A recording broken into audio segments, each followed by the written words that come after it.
Uma vez, boa tarde a todos. Agradeço a presença de todos nesse evento realizado pelo PET Administração. Eu sou a petiana Ana Vitória, do PET Administração, e também quero agradecer desde já a colaboração do petiano Adson, do PET Matemática. E o objetivo dessa oficina é apresentar algumas ferramentas matemáticas que se aplicam à administração, elas que contribuem com o enriquecimento intelectual, utilizando-se de ferramentas lógicas, demonstrativas, intuitivas, características essas essenciais para um administrador, elas que influenciam de uma certa forma na nossa tomada de decisão. Agora eu passo a palavra ao petiano Adson, que ele vai realizar essa oficina para a gente. Bem, primeiramente, boa tarde a todos. Meu nome é Adson Arec Primo, sou discente em bacharel aplicado pela Universidade Federal do Amazonas e faço parte do PET Matemática. E é uma honra estar podendo palestrar para vocês, alunos e convidados, sobre uma breve introdução de matemática aplicada à administração. Eu vou compartilhar a tela aqui e qualquer coisa, só vocês, se tiver alguma dúvida, só pedirem para eu dar uma parada, para eu dar uma explicação um pouco melhor. Bem, matemática aplicada à administração. Infelizmente, o meu companheiro não pôde comparecer por conta de motivos maiores, então vai apresentar só eu mesmo. Bem, vou começar por o que são conjuntos. Chamamos de conjuntos uma coleção de elementos. A teoria dos conjuntos ela foi desenvolvida pelo matemático russo Georg Cantor entre 1845 e 1918. Então, conjunto e os elementos serão indicados por letras maiúsculas e minúsculas no nosso alfabeto, respectivamente. Então, quando x é um conjunto dos elementos do conjunto A, x pertence a A. Então, uma ideia inicial vocês imaginam um círculo e dentro desse círculo tem um indicativo, um ponto que chamamos de x. E dentro desse, e essa representação de x, ela está dentro desse círculo, então quer dizer que x pertence a A, porque ele está dentro de A. E como vocês podem ver aqui, x pertence a ou A contém x, que vamos ver um pouquinho mais dessas definições à frente. Aí, caso contrário, x vezes A. Os conjuntos A e B eles são iguais com A igual a B se possuem os mesmos elementos, isto é, esse ponto x está tanto no círculo A quanto no círculo B. Essa vai ser a representatividade no imaginário. Aí, então, os conjuntos e seus valores, eles podem ser escritos dentro de chaves separadas por vírgulas, como vocês podem ver aqui na última linha desse parágrafo. Vai ficar entre chaves A, B, C. Um conjunto com um único elemento é chamado de conjunto unitário. Como o próprio nome já diz, como é um conjunto unitário, ele só vai conter um elemento. E quando não tem a representação de nenhum elemento dentro desse conjunto, ele vai ser um conjunto vazio, que no caso vai ser somente representados pelas chaves. Aí, um modo de separar, de representar os elementos de um conjunto é através de pontos interiores a uma linha fechada e não entrelaçada no plano. Quando a linha fechada é um círculo, chamamos de diagrama de Venn. O matemático inglês John Venn, que segue o exemplo abaixo. Tem um círculo e tem 5 pontos. Ponto A, ponto E, ponto I, ponto O e o ponto U. Sejam A e B conjuntos, dizemos que A é um subconjunto de B se todo elemento de A é um elemento de B. Então, X pertence a A e X pertence a B. Se todos os elementos de A também forem elementos de B, dizemos que A é o subconjunto de B e indicamos que A está contido em B. As representações vão ser dadas por esse seguinte símbolo. Quando A ele é um subconjunto de B, ele vai ser como um C normal. Então vai ser A está contido em B. Mas quando B contém A, ele vai ser dado como um B inverso. Não, B não, um C ao contrário, que vai ficar da seguinte forma. E a representação vai ser dada por esta figura. Operações entre conjuntos. A união entre dois conjuntos A e B é formada por todos os elementos que pertencem a A ou todos os elementos que pertencem a B. É simbolizada por esse O, como vocês podem ver no slide. E tem a representação de imagem abaixo.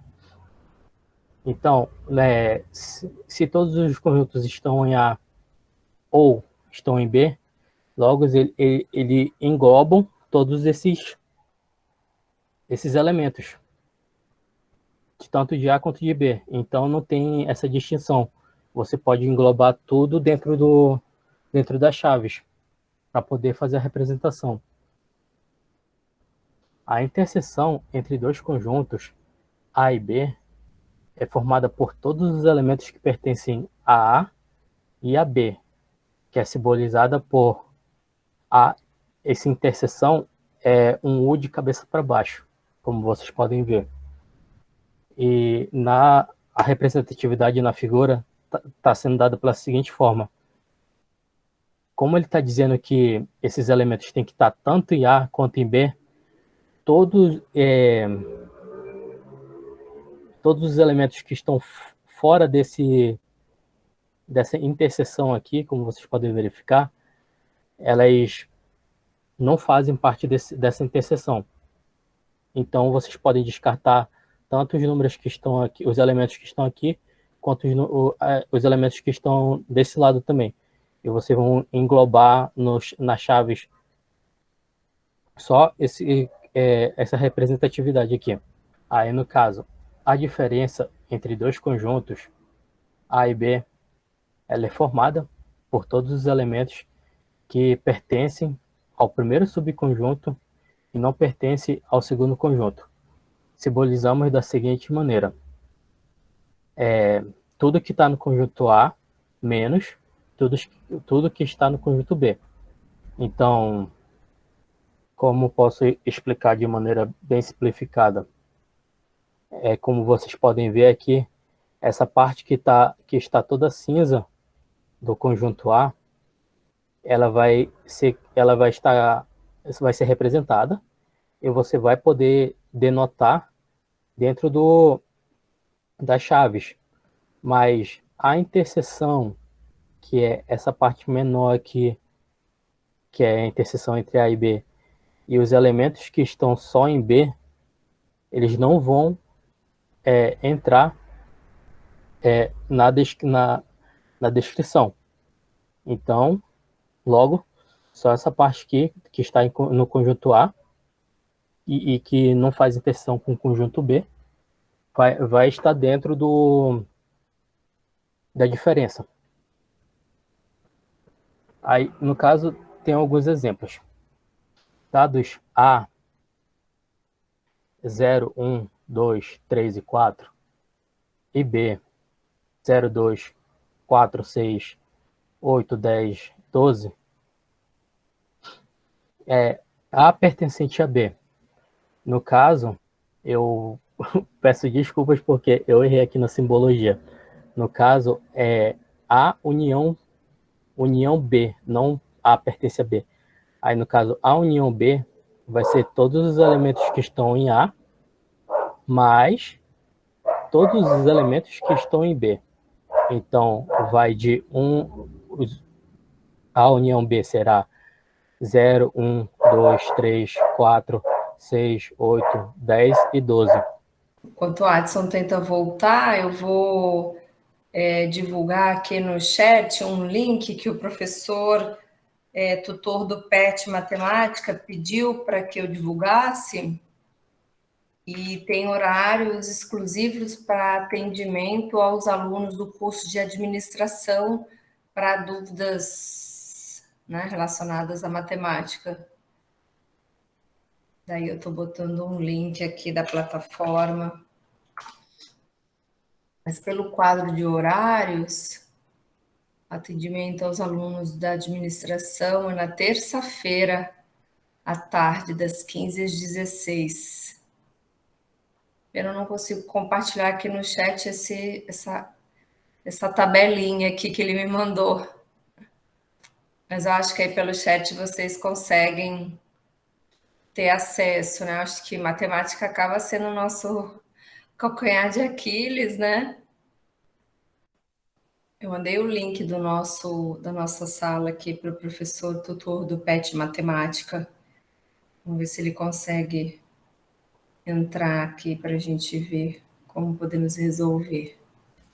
Boa tarde, pessoal. Eu sou o professor Roberto Prata, do Departamento de Matemática e tutor do PET na Matemática. Como vocês estão?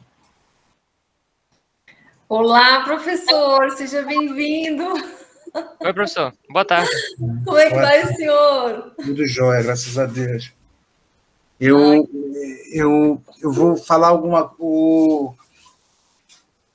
O Adson, ele me passou o material, mas eu não vou seguir o material dele, não. Eu vou seguir com o que é importante para a matemática aplicada à administração do primeiro semestre.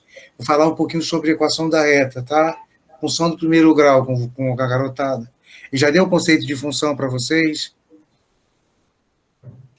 Ele estava falando sobre os conjuntos, né, pessoal? Porque não sei se ele já falou para vocês, não sei se já falaram para vocês, a professora ou o aluno falou para vocês, o Watson, nós vamos disponibilizar a partir desse semestre, que não tinha isso no PET, não tinha para matemática e administração um monitor. Vai ser uma monitora, vai ser a Lília Laís. E a professora vai disponibilizar para vocês o horário que ela vai fazer os atendimentos no Discord, tá? Não vai ser no Meet, não. Ela vai fazer um chat com vocês, participar para tirar dúvidas, as informações necessárias para o curso de matemática aplicada à administração. Então, eu vou compartilhar minha tela aqui e vou falar alguma coisa de funções, só para a gente fechar com alguma coisa para vocês. Quanto tempo foi feito isso? Ele disponibilizou em quanto tempo? A gente iniciou, era umas 15h10. Não, mas quanto tempo era para a apresentação? 50 minutos, 1 hora, 2 horas? Por aí, em torno disso, professor. Eu vou falar um pouquinho, porque vocês precisam da função demanda, da função custo, função lucro, não é isso? Que eles precisam entender. Mas eu não vou falar disso, eu vou falar sobre função de primeiro grau, função linear, tá? Como é que se constrói uma reta, tá bom? Vamos lá, deixa eu compartilhar a tela, vou abrir aqui o Open. Obrigada, professor, nos salvou aqui. Ele nem tentou entrar de novo. Muito obrigada. Desculpe a minha letra, que é feia mesmo. Tá? E eu vou primeiro compartilhar aqui a minha tela para dar uma ajuda aqui para vocês, falar um pouquinho sobre a equação da... porque o curso o importante é entender o que é uma função, tá? Na verdade, ele já falou do conceito de função, mas eu vou falar um pouquinho também do conceito de função. Quando ele está falando, vocês estão vendo aí minha tela? Sim, professor. Tá. Sim, professor. A gente considera aqui um conceito de função, tá? Função. Nós temos uma Um conjunto A, tá? E um conjunto B.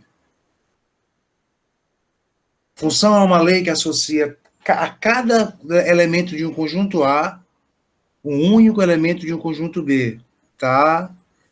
Função é uma lei que associa a cada elemento do conjunto A um único elemento de um conjunto B. O Watson estava falando para vocês sobre esse lance do conceito de conjuntos, não é isso? Tá? Então, esse conjunto aqui, e o que vocês precisam entender é que esse conjunto que ele falou pode ser estendido para o conjunto dos números reais. Ou vamos chamar esse A de conjunto dos números reais. É a reta real, tá? São todos os elementos de uma reta que são representados da seguinte forma. Primeiro, conjuntos numéricos, tá? A gente precisa entender isso aqui, porque para poder falar de função e de reta para vocês. O primeiro conjunto que nós conhecemos é o conjunto dos números naturais, tá? Eu vou dividir aqui. Conjunto dos números naturais. Quem são o conjunto dos números naturais? Conjuntos naturais é o conjunto, é o 1, o 2, o 3, o 4, o 5, o 6, e assim sucessivamente. O conjunto, depois nós temos o conjunto dos números inteiros. São os positivos e os negativos. Então, a gente tem o 0, o 1, o 2, o 3, o 4, e assim vai. Agora a gente vai ter os negativos. Menos 1, menos 2, menos 3, e assim vai. Então, conjunto dos números inteiros. Conjunto dos números inteiros. E nós temos depois o conjunto dos números racionais. São os da forma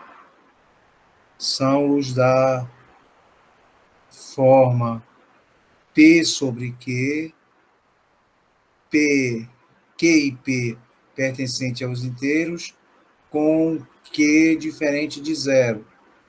Q não pode ser o zero, ou seja, todas as frações, todas as dízimas periódicas são números racionais. Então, aqui a gente tem o conjunto dos números racionais. E o conjunto dos números irracionais. O conjunto dos números irracionais são os que não podem ser escritos dessa forma.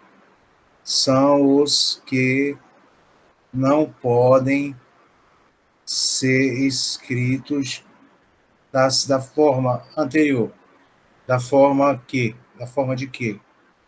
Então, o conjunto dos números irracionais são esses daqui. E todo o conjunto, a união de todos esses conjuntos, nós temos o conjunto dos números reais, que é a representação dessa reta real aqui, mal desenhada para Dedéu aqui minha.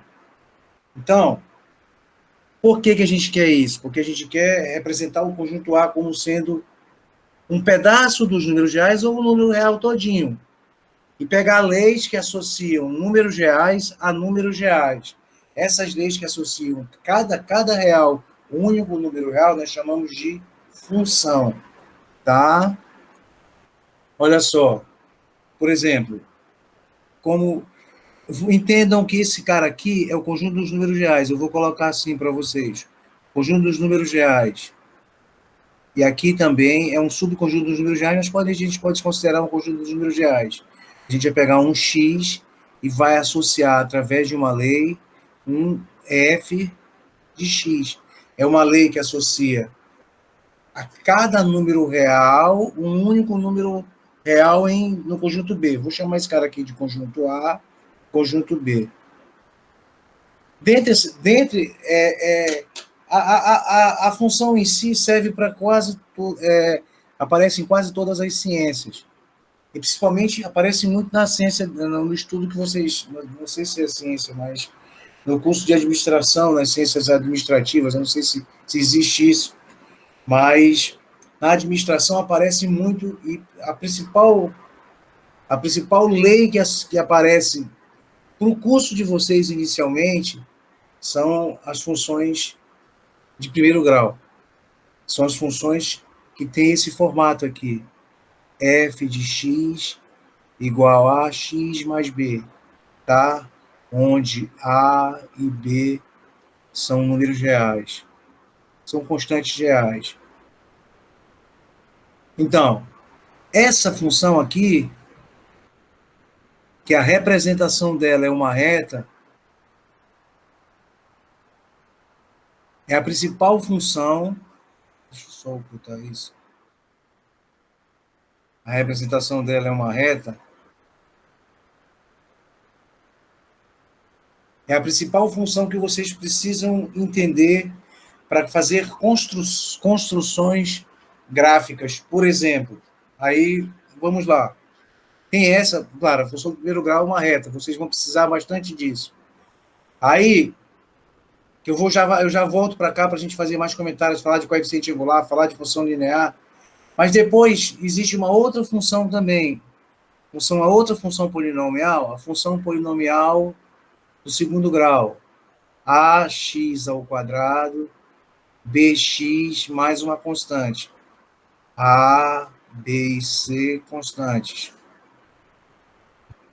Constantes reais. Tá? Então, o gráfico dessa função são parábolas. Vocês já viram lá no ensino fundamental e no ensino médio. Então, por exemplo, se a parábola tivesse formato, ou seja, o número que acompanha x for negativo, o número que acompanha x ao quadrado, o a for menor que zero. Por exemplo, eu tenho x e tenho f de x. Aí eu quero calcular o lucro máximo dessa função. Como é que eu calculo o lucro máximo dessa função? Vamos supor que essa função f, seja a função lucro. Olha só, o lucro máximo dessa função vai ser atingido aonde? No vértice da parábola, no vértice x do vértice e y do vértice. O lucro máximo é atingido no vértice. Aí o que vocês estudam em administração, no matemática aplicada à administração? Vocês vão estudar, inicialmente, o conceito de conjuntos, depois o conceito de funções, aí depois vocês vão estudar o conceito de limites, que é um conceito bem simples, mas que para ele vai dar base para vocês entenderem o que vem a ser o conceito de derivada. O conceito de derivada é o limite do quociente de Newton. Ou seja, o que vem a ser a derivada? A derivada é o vetor tangente à trajetória.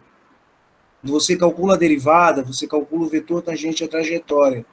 Aí, olha só, quando esse vetor tangente ele é paralelo ao eixo das abscissas, a derivada é igual a zero. Se a derivada é igual a zero, nós temos um valor candidato a valor máximo local. Nesse caso aqui, essa função que eu falei, uma função de segundo grau, é uma função cujo vai ser máximo global, tá? Então, o valor onde a derivada é igual a zero vai ser o valor onde nós vamos encontrar o lucro máximo de uma empresa, tá? Aí depois, eu não sei, eu não me lembro mais, porque eu dei aula de uma vez de matemática aplicada à administração, eu não lembro mais. Mas depois eu não sei se é na 1 ou na 2, aí nós vamos ter o conceito de integrais. Mas, observe, a construção do curso de matemática aplicada à administração é uma revisão bibliográfica de conjuntos, depois o conceito de funções, função linear, função de primeiro grau, função linear ou função afim, depois função de segundo grau, função polinomial de terceiro ou quarto grau, depois o cálculo de limites, depois o cálculo de derivadas, para identificar as funções que vocês vão trabalhar no curso de vocês. A função demanda, a função custo, a função lucro, tá? Então, vocês precisam desse conceito de função para estudar o curso de administração, entender o curso de administração. Qual é a finalidade da matemática no curso de administração? É quando vocês pegarem algum tipo de balanço de uma... Não um balanço, porque isso já é contabilidade. Mas se vocês pegarem algum tipo de informação de uma empresa, o administrador chega na empresa, ele vai resolver o problema, a empresa não está dando lucro, então o que ele faz? Ele vai pegar os gráficos dessa função, dessa empresa, e vai identificar quais são os problemas a serem resolvidos para melhorar o lucro daquela empresa, para a empresa não ir à falência. Então, por isso que ele precisa é um conceito bem chulo mesmo, bem básico. Por isso que ele precisa de matemática aplicada à administração. Então, por isso que o Watson começou a falar com vocês o conceito de de conceito de conjuntos. Aí ele deveria, acho que ele ia falar dos conjuntos numéricos. Conjuntos numéricos são conjuntos dos números naturais, conjuntos dos números inteiros, conjunto dos números racionais, conjunto dos números irracionais, e a união dele todos é o conjunto dos números reais. Porque a gente trabalha no conjunto dos números reais, tá? Essas funções. Então, voltemos ao conceito de função do primeiro grau, tá? Então, a primeira função que a gente vai ver é a função do primeiro grau. A primeira função que a gente vai ver é a função do primeiro grau. Função de primeiro grau. Deixa eu escrever aqui.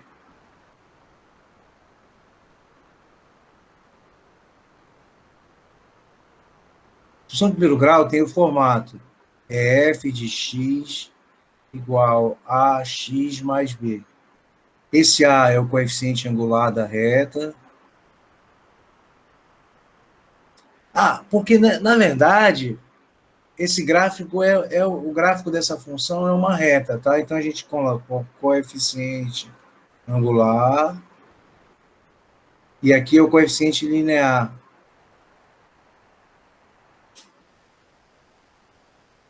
Então, o gráfico tem esse formato.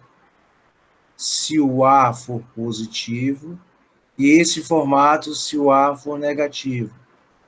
Se o A for positivo, o f de x, a função f de x é crescente.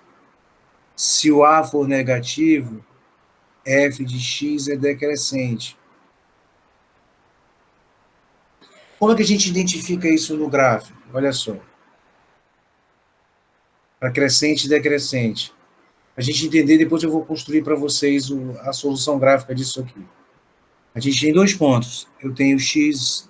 Vamos supor que aqui seja o conjunto dos números reais. Essas funções retas, observem que essa reta aqui, a função R, ela é definida da reta na reta, ou seja, de um subconjunto, do conjunto dos números reais no conjunto dos números reais.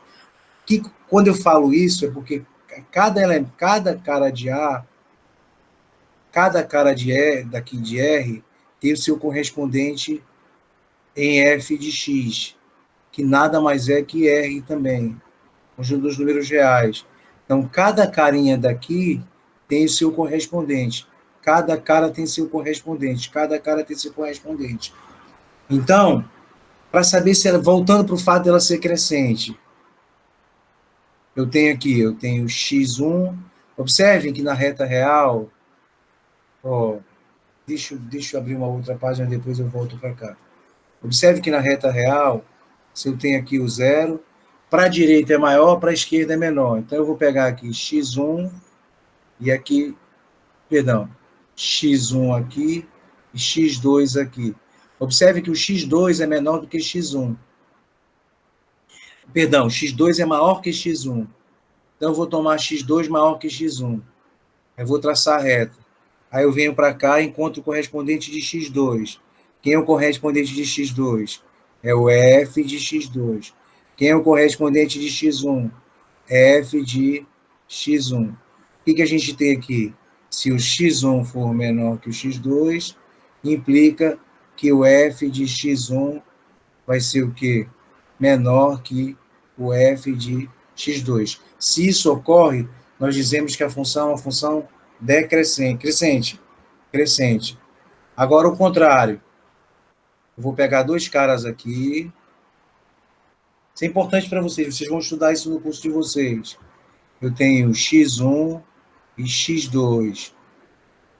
Aí eu pego x1, o f de x2, e aqui eu tenho o f de x1.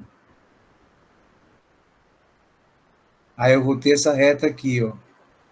O x1 é menor que o x2. Mas se vocês observarem, deixa eu ir para cá de novo. Essa é a reta aqui, mas aqui é a mesma coisa. Se eu tiver o 0, aqui eu tenho o x1, e aqui eu tenho, o x1 e x2. O x1, ó, nessa outra reta aqui, é menor que x2. Então, a gente volta para cá. Aqui o que a gente tem? x1 menor que x2, f de x2 menor que f de x1. Para esse caso, a reta é crescente. Para esse caso, a reta é decrescente. Tá? Observem lá. Essa é a ideia mais geral possível de função de primeiro grau. Deixa eu ir para cá. Por exemplo de função de primeiro grau. Eu tenho aqui f de x igual a 3x mais 1. F de x igual a 4x mais 4. Qual é o gráfico dessa função? Ó, um outro exemplo. F de x igual a menos x mais 4. Tá? Entendendo o seguinte, pessoal, isso vocês sempre tem que estar na cabeça, que esse cara aqui é um número real, esse x pertence aos reais, e o f de x também pertence aos reais, tá joia? O x pertence aos reais, e o f de x também pertence aos reais. Então, ó, esse cara sai de um conjunto. Então, vamos lá. Vou pegar esse primeiro exemplo aqui. Eu tenho f de x igual a 3x mais 1. Aí eu faço x igual a 0. Se o x for igual a 0, aí no lugar de x eu substituo 0. 3 vezes 0 mais 1 vai dar 1. Aí eu faço agora o f de x igual a 0. Se o f de x igual a 0, eu tenho 3x mais 1 igual a 0, 3x igual a menos 1, x igual a menos 1 terço. Então, eu tenho os dois pontos. O primeiro ponto é o ponto 0 e 1, o x igual a 0 e o f de x igual a 1. E o segundo ponto eu tenho 1 terço e 0. Aí eu vou esboçar o gráfico dessa função, olha só, como é bem simples. 0 e 1. O x é 0 e o y é 1. Vem aqui em cima. x, 0, y, 1. Depois, x, 1 terço e y, 0. Em cima do eixo x, eu tenho x e f de x. Observe, olha só. Essa é uma reta crescente. É só você observar o coeficiente angular dessa reta aqui. Ou seja, se nós calcularmos a derivada, que eu já estou exagerando aqui com vocês, eu tenho 3x mais 1. A derivada é o número que acompanha x. É 3. É o coeficiente angular da reta. Ou seja, é uma reta crescente. Agora vamos lá. Deixa eu apagar aqui. Desculpe um pouco a pressa aí, não ter me preparado, porque eu pensei que eu não fosse apresentar nada. Tá bom? Vocês estão me ouvindo? Sim, professor. Tá. Desculpe, eu estou indo um pouco assodado, mas é o que eu posso fazer nesse momento. Eu tenho f de x igual a menos x mais 4. Agora, isso aqui é um exemplo. Sempre para vocês construírem o gráfico de uma reta, por que eu estou batendo nisso? Porque vocês vão precisar da função custo, da função demanda, da função lucro, para calcular os problemas lá em matemática aplicada à administração. E a maior parte deles derivam de retas. Então, por exemplo, toda vez para se construir uma reta ou uma função de primeiro grau, vocês vão fazer o x igual a 0 e depois o f de x igual a 0. Tá? Se o x for igual a 0, eu vou ter f de 0 menos 0 mais 4. Menos 0 é 0, mais 4, o ponto que a gente encontrou, 0 e 4. Agora, o f de x igual a 0. Então, eu pego menos 4, menos x mais 4 igual a 0, menos x igual a menos 4, x igual a 4. O ponto que a gente encontrou foi 4 e 0. Vamos lá. Primeiro é o ponto 4 e 0. 4 e 0, está aqui, é o segundo ponto. E o outro 0 e 4. Observe, olha só, é uma reta decrescente. É só vocês verem. O número que acompanha x é quem? É negativo, é menos 1. Então, é decrescente. Tá joia? Então, ou seja, para esse caso aqui, eu apaguei, né, o anterior. Para esse caso, Se a gente quisesse, por exemplo, se aquela nossa função lá, f de x igual a 3x mais 1 fosse a nossa função lá, que a gente calculou, fosse essa daqui. O número que acompanha x ao quadrado, x é um número positivo. Se ele é um número positivo, a função é crescente. E se essa função for o nosso lucro está crescendo. Aqui, para esse segundo caso, f de x igual a menos 4x mais 4, a função o número que acompanha x é negativo. Se o número que acompanha x é negativo, a função está decrescendo. Se essa fosse a nossa função custo, a nossa função custo estaria o quê? Decrescendo. Aí vocês vão futuramente entender porque estuda a função lucro crescendo e o custo decrescendo, tá? Aí vocês vão calcular a interseção entre o lucro e o custo. Vamos supor que no caso ideal de uma empresa, a ideia é que o lucro cresça e o custo decresça, para atingir o ótimo possível. Obviamente que tem uma porção de variáveis envolvidas em cima disso. Eu só estou dando ideia para que serve estudar matemática. E por que estudar matemática no curso de administração? Qual é a importância de estudar matemática no curso de administração? Porque quem sabe um pouco mais de matemática vai ser um profissional, querendo ou não, um pouco mais diferenciado. Porque ele vai entender mais algo além do que ele aprendeu na administração. Entendeu? Por isso que tem que saber bastante matemática mesmo, estudar bastante a matemática. Então, a ideia de função de primeiro grau é essa, funções onde nós temos retas, tá? Agora, o Watson não fez errado, ele fez a construção do que é um conjunto numérico, tá bom? O conjunto, a ideia de conjunto, interseção, união, acho que ele falou sobre isso. E a minha ideia aqui é falar sobre funções que vocês vão mais utilizar. Um outro tipo de função que é bastante utilizada também é a função f de x igual a x ao quadrado bx mais c. Essa é uma função de segundo grau, tá? Como eu falei para vocês, o gráfico dessa função é uma parábola. Então, tem condições para essa parábola. Se o a for maior que zero, ela é o seguinte, ela tem concavidade voltada para cima. Ela tem esse formato aqui, tá? Se o a for menor que zero, tá? A função tem concavidade voltada para baixo. Para esses nossos casos, observe que essas funções aqui têm raízes. Ah, eu esqueci de falar, mas eu falo agora. Eu tenho, por exemplo, função de primeiro grau, 4x menos 4 igual a zero. Quando é igual a zero, eu tenho 4x igual a 4. X igual a 4 sobre 4, x igual a 1. Esse cara aqui é a raiz da minha função. Ou seja, é o ponto onde ela vai tocar o eixo das abscissas. Ela vai tocar no eixo das abscissas. Eu tenho x, eu tenho aqui f de x. Esse ponto onde ela toca o eixo das abscissas é chamado de raiz. Tá? Agora, nesse caso aqui, para a função de segundo grau, a função de primeiro grau só tem uma raiz, ela só vai tocar uma vez. E sempre vai ter uma raiz, sempre vai tocar no eixo das abscissas. A função de segundo grau, ela não necessariamente, ela pode tocar duas vezes ou não tocar nenhuma vez no eixo das abscissas.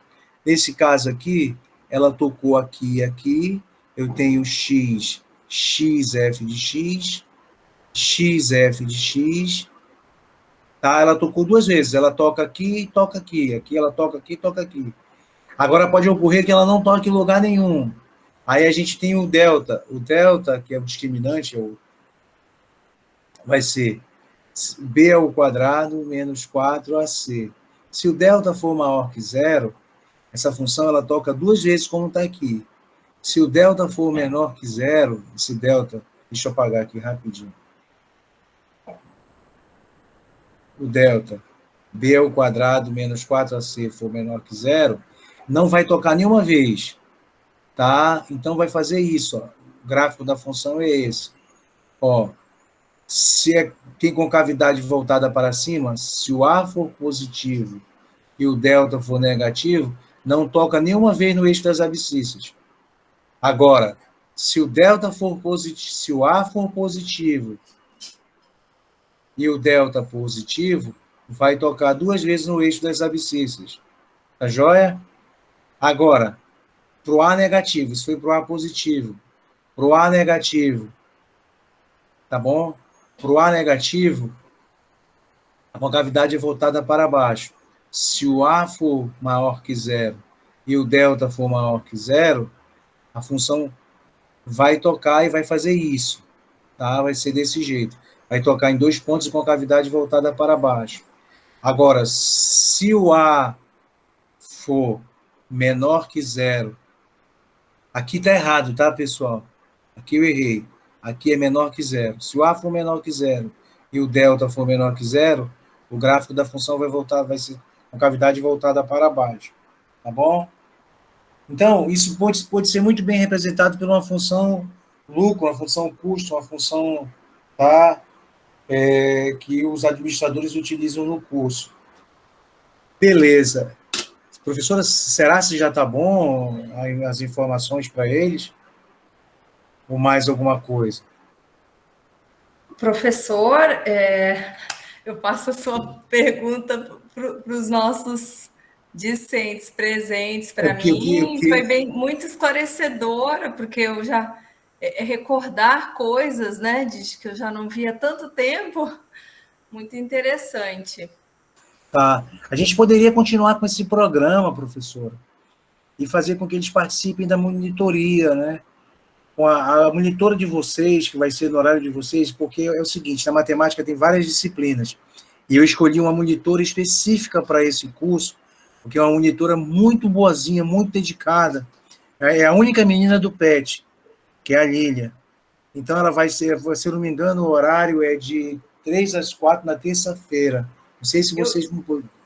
Eu já compartilhei, professor, com os alunos aqui o link que o senhor me mandou e comentei sobre o horário com a Lília, é terça das 15 às 16. 15 às 16, é isso. E aí o senhor falou para eu divulgar, eu já mandei para o presidente do nosso centro acadêmico para ele divulgar e já pedi também para o pessoal do marketing do nosso PET para também colocar lá no nosso Instagram. E vamos divulgar, sim. É perfeita essa oportunidade de a gente ter mais um canal para tirar dúvidas e conversar sobre matemática. Porque não tinha isso, não. Eu te criei agora, porque devido à sua preocupação, professora, tinha monitoria, mas a monitoria era só de cálculo linear 2. Aí agora eu abri para o pessoal de matemática aplicada à biologia, matemática alimentar, que é de matemática aplicada à biologia, o pessoal lá de ciências, e para vocês, para que vocês tenham algum monitor, tá bom? Perfeito, a gente é muito agradecida, e assim, a gente já está aqui há 1 hora, então era mais ou menos isso que a gente tinha programado de tempo. A senhora mesmo. Pode me convidar, mas eu vou trocar os alunos, se eu não conseguir trocar os alunos, eu dou a aula, tá bom? Eu agradeço muito o senhor prontamente ter respondido a mensagem que eu enviei. Não, eu estava esperando, porque eles estavam nervosos, eles estavam com medo, os dois. Eles estavam, mas estava super claro o Adson falando. O outro rapaz não pôde comparecer hoje. Porque ele tem dificuldade muito grande com a internet, foi a justificativa dele para mim. Ele mora lá no Tarumã e quase não tem internet na casa dele. Entendo. Foi o que ele falou, que essa situação... Se fosse o presencial, estaria bem melhor, porque a gente ia lá e ia fazer, né? Sim. Estou louco que volte, mas com medo também de pegar a Covid. Agradeço muitíssimo assim, a sua disponibilidade, prontidão de eu falar, e 1 minuto depois o senhor já está aqui conosco e de ter apresentado um conteúdo tão... Desculpe as minhas falhas aí, mas na próxima a gente faz melhor. Tá bom? Imagina, a gente super agradece, professor, agradeço sua presença, a presença de todos os alunos que estiveram com a gente hoje. A gente tinha até um pouquinho mais de pessoas, acho que alguns acabaram saindo ali quando o Adson perdeu a conexão dele, mas... Eu tentei falar com ele, mas ele não me respondeu, não. Mas está resolvido, já passou. Está super resolvido, foi super válido, agradecemos muito. A Bianca colocou aqui também que a gente está com vagas abertas para o processo seletivo, caso tenha algum aluno aqui presente que se interesse pelo PET, queira conhecer mais o PET Administração, a gente está com o edital aberto selecionando pessoas, tá? Tá bom, professora. Um abraço aí. Boa tarde. Professor, muito obrigada, professor Prata. Tá bom, muito boa obrigada. Boa tarde. Boa tarde. E aos demais, agradeço também, sou muito grata pela presença, pela paciência de vocês terem ficado com a gente mesmo com esses problemas iniciais. Foi ótimo poder contar com a presença de todos vocês. Passo a palavra para você, Ana Vitória, por favor. Eu queria muito agradecer a paciência de vocês, de esperar um pouquinho. Espero que vocês tenham gostado desse evento, dessa oficina, e tenham, pelo menos, tirado alguma dúvida que vocês tenham. Muito obrigada mesmo.